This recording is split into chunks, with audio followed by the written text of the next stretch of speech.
Hello beautiful hertz, কি অবস্থা সবার? Welcome to my channel pulse of life. আজকে তোমাদের সাথে শেয়ার করতে যাচ্ছি আরও একটি রহস্যময় কাহিনী, যেটি ছিল একটি অন্য জগতের মানুষকে নিয়ে, দ্য ম্যান ফ্রম টর্ড। সালটি ছিল 1954 সাল এবং টোকিও ইন্টারন্যাশনাল এয়ারপোর্টে ছিল ঘটনাটি। তো সেই এয়ারপোর্টে একদমই স্বাভাবিক দিনের মতো সব কিছুই চলছিল সেদিন, কিন্তু হঠাৎ ইমিগ্রেশন অফিসাররা এক আজব সমস্যার সম্মুখীন হলো। এক ব্যক্তির পাসপোর্ট চেক করার পর তারা অবাক হয়ে যান। পাসপোর্টে লেখা ছিল তিনি এসেছেন টর্ড নামের একটি দেশ থেকে, কিন্তু সমস্যা হলো পৃথিবীর কোনো ম্যাপে টর্ড নামে কোনো দেশ নেই। অফিসাররা ওই ব্যক্তিকে জিজ্ঞাসাবাদ করেন। তিনি উত্তরে বলেন টর্ড ইউরোপের একটি দেশ এবং এটি 1000 বছরের বেশি পুরনো। তিনি ম্যাপে তার দেশের দেখানোর চেষ্টা করেন এবং আন্দাবর জায়গায় আঙ্গুল রাখেন, কিন্তু সেখানে লেখা ছিল আন্দোরা, টর্ড নয়।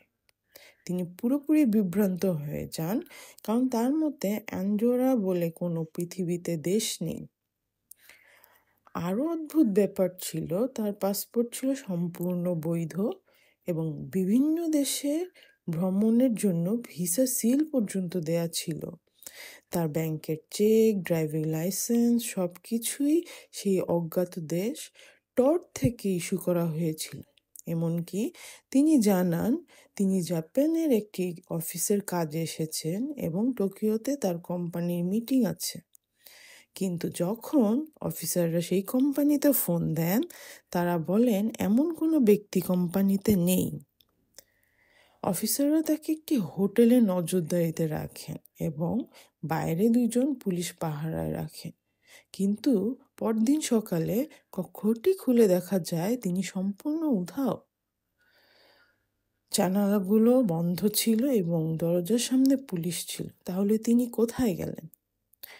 তার সব ডকুমেন্টস, পাসপোর্ট সব কিছু অদৃশ্য হয়ে যায়, যেন তিনি কখনো ওখানে ছিলেনই না।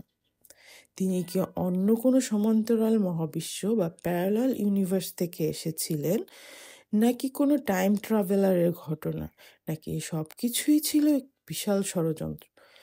তোমার মতামত কি? কমেন্টে জানাও। আর এরকম আরও রহস্যময় কাহিনী শুনতে আমার চ্যানেলটিকে ফলো এবং সাবস্ক্রাইব করে রাখো। Till then, stay tune, tata.